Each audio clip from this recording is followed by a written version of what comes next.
Fala pessoal, tudo bem? Você já parou para pensar na diferença de um processador de celular de um processador de computador? Porque tem muita gente que acha que, primeiro, que celular não tem exatamente um processador, é uma outra coisa, é um chip, né? Enquanto tem muita gente que acha que o processador de computador não é um chip, né? É só um processador. E na prática, as duas coisas estão erradas, porque tanto o processador de celular quanto o processador de desktop, notebook, né? Eles são chip. Quando a gente fala o processador, a gente fala só de processamento, mas tem todo um conjunto ali. Mas mais do que isso, por que eles são diferentes? Por que você tem um processador diferente no celular e outro no computador e até no laptop? Este é o assunto desse vídeo e vamos começar logo depois da vinheta. Muito bem, está aparecendo para você aí a ficha técnica do Snapdragon 8 Gen 3, que é, em 2024, começo do ano, o processador móvel mais potente para Android, né? Até de plataforma de forma geral. E uma coisa que eu quero deixar claro, quando eu falo processador ou chip, são coisas intercambiáveis que é mais expressão. Porque, por exemplo, desktop, na verdade, que a gente fala não é desktop, é uma torre, né? Então é a forma de dizer. Porque tanto o processador de celular quanto o desktop são chips, tem toda uma coisa ali. Só que olha só, esse processador, ele tem 8 núcleos, e desses núcleos ele tem 4 clusters. Sabe a arquitetura, por exemplo, da Intel, que tem os núcleos de baixo desempenho e foco em economia de energia, e outro de alto desempenho ali, mas que não é exatamente muito econômico? É a mesma coisa aqui, só que nós temos 4. Nós temos um núcleo a 3.3 GHz, baseado no Cortex X4, eu já explico o que é isso, que basicamente é o núcleo mais potente que a gente tem até hoje, né? 3 núcleos a 3.15 GHz, baseado no Cortex A720, e também baseado no Cortex A720, nós temos 2 núcleos a 2.96. E para economizar energia, 2 núcleos a 2.27 GHz, baseados no Cortex A550. O que significa? Nós temos vários gigahertz aqui combinados, né? Então, esse processador deve consumir uma energia violentíssima.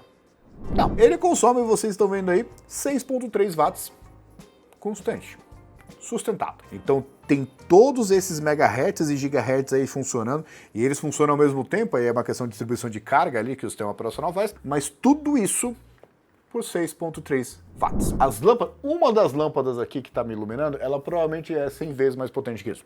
Mas na verdade consome 100 vezes mais energia. Ele tem gráficos integrados e não é pouca coisa. Aqui é Adreno 750 com Shading Units, que basicamente os núcleos, né? Que nós temos aqui 1536 e total 3072. Então, olha só, dentro do celular nós temos 8 núcleos e mais uma área de GPU ali com 3072 shaders, 3072 partezinhas ali e um processador que faz parte de uma placa-mãe que faz parte do celular, certo? E detalhe, isso entra no cálculo ali dos 6.3 watts. Agora vamos lá, vamos pegar um baita processador recente aqui da Intel. Temos aqui o processador Intel Core Ultra 7 165HL. Intel Ultra, aquela coisa moderna ali. Quantos núcleos ele tem? 16. Ele tem 6 núcleos de performance, 8 núcleos de eficiência e 2 núcleos de baixíssimo consumo de energia. O que é baixíssimo consumo de energia? Você está lendo um texto. Que ele percebe, não tem nada acontecendo. Porque os núcleos de economia de energia aqui, os eficientes, né? É mais para tarefas básicas, não é para economizar energia ficando parado, né? Então a Intel, inteligentemente, diga-se de passagem, tem 2 núcleos aqui para ficar o menor consumo possível de energia quando você não precisar dele. E quantas threads no total? 22, né? 22, processador é bizarro, né? Turbo Max aqui, que é aquela coisa, o turbo não é uma frequência sustentada, ele chega a isso, começa a ficar muito quente e ele abaixa. 5 GHz, né? Que é o Turbo Boost Max 3.0 aqui. Isso no núcleo de performance. Os núcleos de economia de energia chegam a 3.8 em turbo e os núcleos de eficiência chegam a 2.5 GHz. Então perceba que assim, o turbo dos núcleos eficientes, que são 8, não estão muito longe assim do processador móvel, né? Agora vamos descendo aqui. Olha que interessante. Qual é a potência básica do processador? Nós temos aqui quantos núcleos? 16. E nós temos frequências maiores, né? Então deve ter alguma relação proporcional ali de um processador móvel com um processador de notebook, que inclusive eu não estou nem falando de desktop, que é uma outra classificação, né? Mas eu estou falando de um processador que é extremamente eficiente, talvez o melhor que a Intel criou até hoje, 45 watts.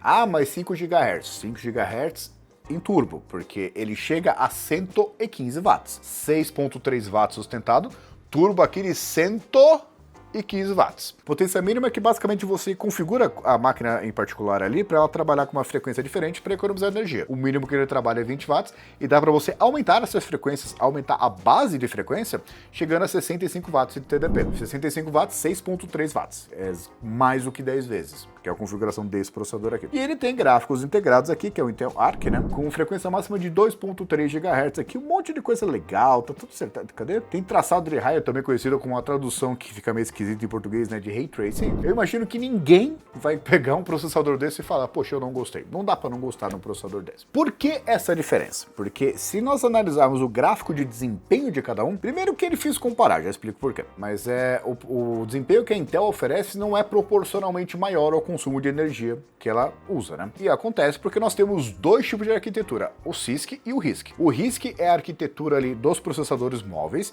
que basicamente é um conjunto de instruções menor. E o CISC é um conjunto de instruções complexas, instruções que o processador trabalha. Então nós temos o RISC, o RISC é de Reduced, né? E o CISC é de Complex. Então tem essa diferença aí, que basicamente assim, você pega um processador móvel, ele tem um monte de instruções pequenininhas e você precisa de várias delas para formar uma operação. O CISC tem uma instrução gigantesca, só que essa instrução ela é muito mais eficiente, desde que seja completamente necessária, porque mesmo uma tarefa simples, você vai acabar usando um conjunto ali de expressões mais complexas. Quanto mais complexa é a operação, mais consumo de energia. E é por isso que você vê, já adiantando um pouco aqui, que servidores de altíssimo desempenho, desktops de altíssimo desempenho, eles acabam utilizando o CISC, porque ele é projetado para entregar o máximo de desempenho possível. Já o RISC não é que ele não tenha essa capacidade, só que ele foi projetado ali para ter a maior eficiência energética quanto possível. E você não consegue, por exemplo, instalar o mesmo sistema operacional nos dois, porque a arquitetura é diferente. Se você pegar uma imagem de Windows aqui para computador e você tentar instalar no Android, ele não vai nem entender o que está acontecendo, porque tipo, é um conjunto completamente diferente do que ele está acostumado a trabalhar. Da mesma forma, você vai tentar colocar o Android ali no computador. Não dá, o Android puro ali, compilado para celulares, né, ele não roda no computador. Ah, mas dá para fazer isso acontecer. A gente está falando aí de virtualização, é uma outra coisa. Você pode simular que ele está numa outra arquitetura ali, mas sobre um sistema operacional. Então, assim, não é uma coisa que você instala nativamente, que está utilizando nativamente o hardware ali. E o que acontece? Com o passar do tempo, o RISC ele foi ficando imensamente poderoso. Por outro lado, você pega os computadores CISC, né, que é o X86. Ele começou a ter um foco muito grande em economia de energia, em dissipar menos calor. Então o CISC foi ficando mais potente, Intel, né?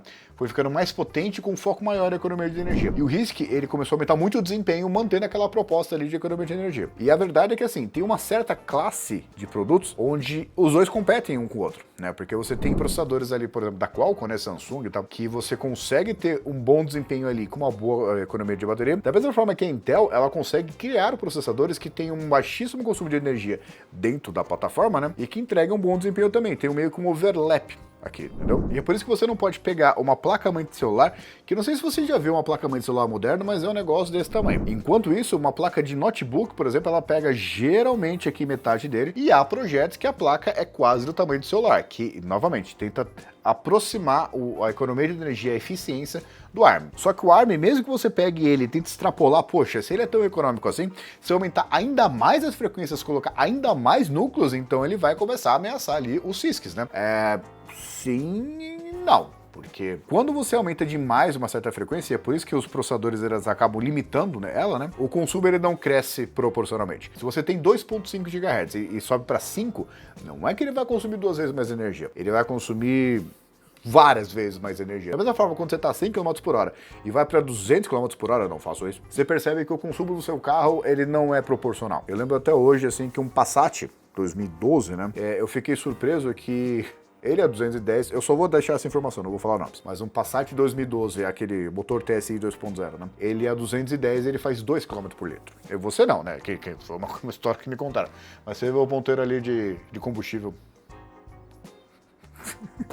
Então é isso, você tem processadores ali tipo Snapdragon, aquela coisa que pega o licenciamento de núcleos da ARM, que entenda o seguinte, você pega esses núcleos aqui, não é a Qualcomm que fabrica, não é a Samsung que fabrica, não é a, por exemplo, MediaTek que fabrica, é um núcleo que a ARM Holdings cria, diversas classes ali, e as fabricantes usam esses núcleos licenciados para montar o seu processador. Já a Intel projeta todos os núcleos dele, então ela sabe exatamente, o núcleo do Core 7 ali tal vai ser esse, com essa frequência, com essa cache. Então tem uma diferença aí, por isso você tem muita fabricante ali de processador móvel, e no caso desktop ali, desktop e laptop, você não tem tanto fabricante assim. Então, entenda, são muito diferentes. Em algum momento, eles vão ali concorrer diretamente um com o outro. Mas uma coisa que eu escuto há 20 anos, porque eu tô nesse segmento há muito tempo, é que não, a ARM ela vai pegar os processadores ali x86 e o x86 não vai ter como concorrer e tal. Olha, líder de desempenho, desempenho máximo extremo, ainda não tem menor possibilidade da ARM chegar. Agora, economia de energia x86 é uma coisa que está começando a ficar cada vez mais eficiente. Isso não é começando não, né? Tá há décadas ficando mais eficiente. Então